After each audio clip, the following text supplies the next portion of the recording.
Vamos lá, eu vou responder essa pergunta aqui contando algo particular e pessoal, muito pessoal, que me aconteceu ontem, na verdade. Na verdade, fiquei sabendo ontem, né? Porque foi ontem. Mas já sei faz um tempo. Vou contar no próximo story. Então, essa história reflete pra mim o amor de Deus para com os detalhes da nossa vida e para com aquilo que Ele sabe que vai no nosso coração e que a gente suporta e não suporta.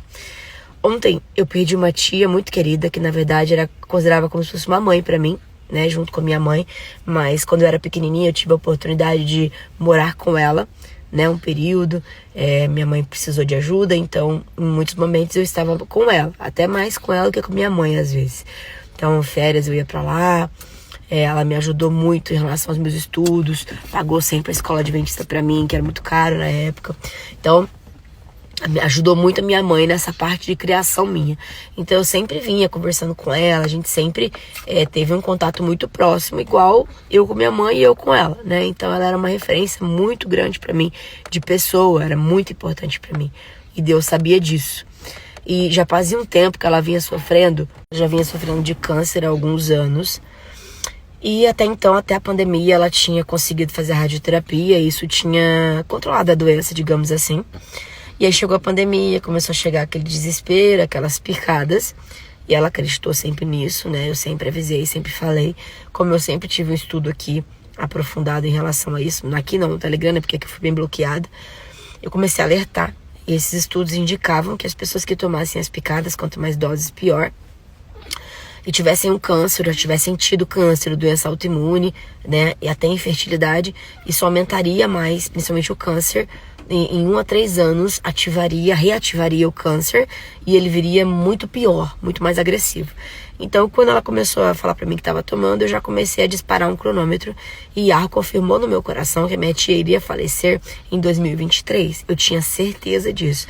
Tanto é que em janeiro, acho que vocês viram aqui, que eu fui fazer uma viagem às pressas, assim, porque era quando eu conseguia ainda dirigir e viajar, porque eu tava grávida, eu tava com o Aleph pequeno, né, com um pouquinho mais de 1 ano, e grávida, né, do Adam já, e já ficando mais debilitada mesmo, já tava bem inchada, bem assim gordinha, né, questão autoimune já tava ficando bem atacada, e eu sabia que ela morreria no segundo semestre de 2023. Parece meio doideira, mas eu sempre falei para pessoas mais próximas isso, eu falei, ó, fique esperto que é 2023, o segundo semestre. E o Adam iria nascer em junho. Então eu sabia que no segundo semestre, quando estivesse iminente de acontecer, eu não poderia ir lá. Eu não estaria disponível para ir lá, porque eu estaria com um bebê, como aconteceu, que eu tô com um bebê, né, de 4 meses. E eu falei, cara, vai estar muito novinho, 3, 4, 5 meses, eu não vou conseguir pegar uma estrada, né, ela mora em Minas Gerais. Então eu tomei a decisão de ficar um dia com ela lá, então eu peguei o carro de Santa Catarina até Minas Gerais, em Poços de Caldas, que é onde ela morava. E eu tive a certeza que seria a última vez que eu iria ver a minha tia e dar um abraço nela. E foi engraçado porque a todo momento parece que alguma coisa queria me impedir de ir, né? Ai, porque a estrada, porque o horário, porque o tempo. E aí eu falava, não, eu vim aqui pra fazer isso e eu vou concretizar, eu vou cumprir. Eu sinto no meu coração que eu devo fazer isso. Aí você imagina só se em algum momento, por alguma diversidade da vida, pô, era muito dinheiro, eu tinha que gastar mais pra ir e voltar e passar um dia só lá, porque eu tinha meu tempo corrido, eu tava com criança, o horário tava difícil, os buracos no chão, tinha muitos empecilhos pra falar, cara, não vai. E eu, muito momento, isso ficou na minha cabeça, não vai. E eu dentro tinha certeza no meu coração, vai lá, você precisa ir lá, vai ser a última vez. E eu lembro que eu saí de lá, assim, quando eu dei o último abraço nela, eu senti que ia ser a última vez. E ela não sentiu. E eu senti, porque eu sabia. E eu saí de lá bem chorando, eu chorei. Aí eu voltei a viagem chorando, já no meu luto. Já meio que como se ela tivesse realmente falecido. E eu fiquei em paz com aquilo. E aí foram passando o tempo, né? E aí ontem ela faleceu. Só que algumas semanas antes ela me mandou uma mensagem falando que estava internada e tal. Dizendo assim que realmente ela não... que acabou pra ela. Que ela sabia que acabou a vida pra ela, nesse caso. E aí, ao invés de fazer como algumas pessoas fariam, que é, não, aguenta firme aí, Deus vai restaurar a sua vida, iludindo uma pessoa que tá no leito de morte, já tá desenganada pelos médicos, e a gente consegue ver, avaliar e saber que o negócio tá evoluindo para um fim, né? Eu não tô ignorando a realidade, então ser realista, ser maduro nesse momento, e principalmente maduro espiritual, é muito importante para poder trazer essa verdade para ela, para que ela se preparasse o espírito dela para partir. Porque às vezes ela fica numa ilusão de que ela ainda vai viver, ainda vai se restaurar, e ela não entrega o espírito dela para Deus, sabe? E assim, é óbvio que eu acredito em milagres, milagres podem acontecer, mas Deus tinha confirmado no meu coração que não era o caso dela, ela iria falecer e iria deixar de viver assim. Então eu optei por mostrar para ela o quão benefício nesse caso seria a morte para ela, porque para quem é crente, a morte, né, é lucro, né? Viver é Cristo, como Paulo falava, e morrer é lucro. E ele guardou a fé, né? Minha tia combateu o bom combate, guardou a fé. Então, pra ela, desligou ali, daqui a pouco ela acorda no Messias, na ressurreição. É o que a gente crê, não é? Então a gente precisa falar isso para as pessoas. E quando chegar o nosso momento, a gente tem que ter essa certeza. Porque não adianta a gente falar e ficar apegado realmente às coisas da vida. E ela tinha uma condição financeira muito boa. E eu falava pra ela, tia, pega tuas coisas, vai viajar, vai fazer suas coisas. Não fica mais perdendo tempo com coisas aqui. Vai tentar ter um pouco de alegria e felicidade nessa vida. E ela tinha muita dificuldade, acredito, melancólica, né? Então ela remoía muitos problemas, ela vivia os problemas de todo mundo. Enfim, por que eu tô falando isso aqui pra vocês? Entenderam algumas coisas aqui. Primeiro ponto.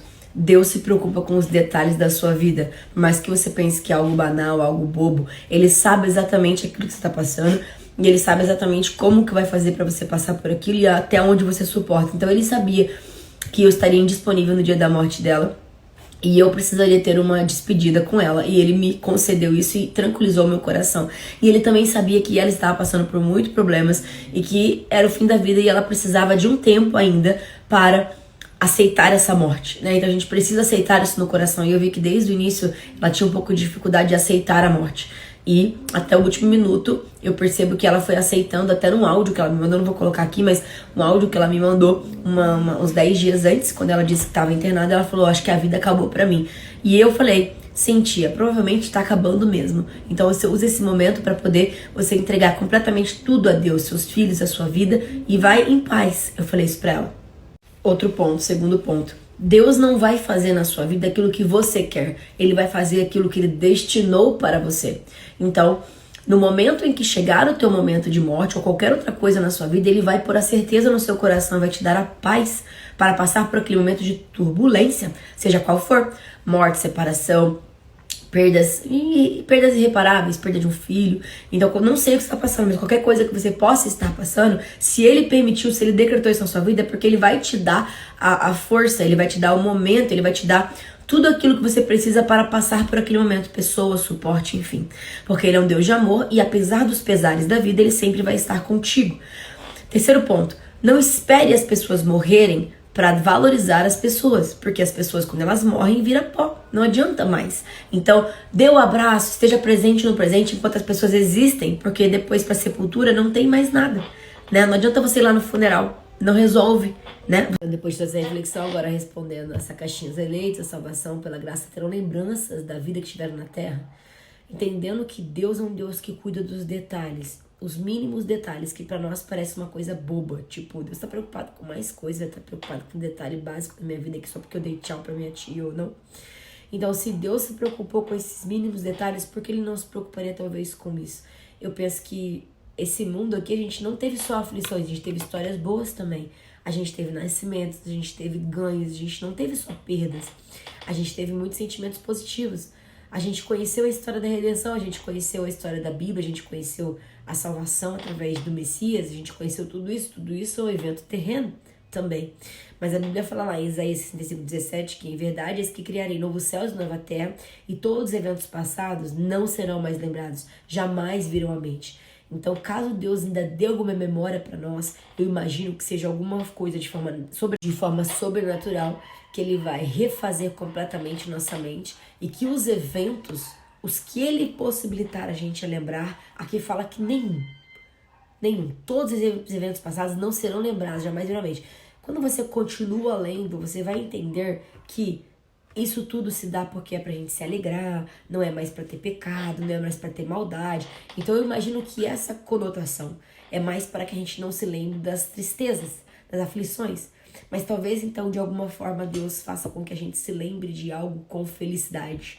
Eu não sei, humanamente falando, isso é impossível, mas Deus, ele é Deus do impossível. Então, caso a gente lembre de algo que ele queira que a gente lembre, vai ser uma memória imputada por ele e retirada toda a maldade dessa memória. Humanamente falando, isso não é possível, eu repito. Mas para Deus nada é impossível, ele se preocupa com os detalhes. Então eu posso crer sim que pode ser que algo venha à nossa mente, certo? E quando a gente vai ler umas referências cruzadas para dar mais consistência a esse texto, a gente vê lá em 1 Coríntios 2:9. No entanto, como está escrito, olho algum jamais viu, ouvido algum nunca ouviu e mente nenhuma imaginou o que Deus predispôs para aqueles que o amam.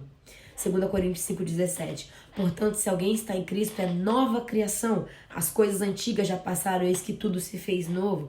Então existe toda uma transformação do ser, mente, caráter, espírito, mente, corpo e alma completo. Né? Hebreus 12:27, ora essa frase ainda uma vez indica a remoção de todas as coisas que podem ser abaladas, isto é, as coisas criadas para que permaneça o que não pode ser abalado. 2 Pedro 3:13, todavia confiados em sua promessa esperamos novos céus e nova terra, onde habita a justiça e o cristão e o dia do Senhor. Então não existe mais nada que é desse mundo, então aproveite este mundo para viver o que é terreno, porque depois esse primeiro tempo vai passar. Então só creia. E ao mesmo tempo que você tem um texto falando que não vai vir mais nada na mente, em Isaías 46:9 diz assim, ó, recordai-vos, pois, dos acontecimentos passados há muito tempo, porque eu sou Deus e não há outro. Sim, somente eu sou Deus e nada nem ninguém a mim se compara.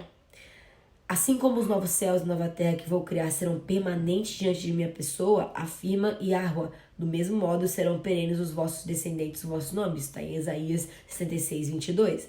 Jeremias 3:16. Quando então naqueles dias vos multiplicardes e frutificardes sobre a vossa terra, declara Yahweh, não mais reclamareis, a arca da aliança de Yahweh não será necessário que ele volte à nossa memória, não pensareis mais nisso, nem mesmo vos lembrareis dela, não sentireis falta tampouco de outra.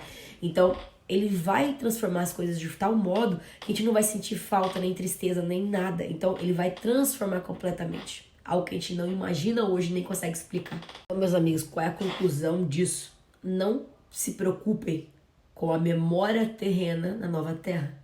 A nova terra vai ser algo que o olho nunca imaginou, que a mente nunca imaginou. Então, vivam cada momento o seu mal, né? E o seu bem.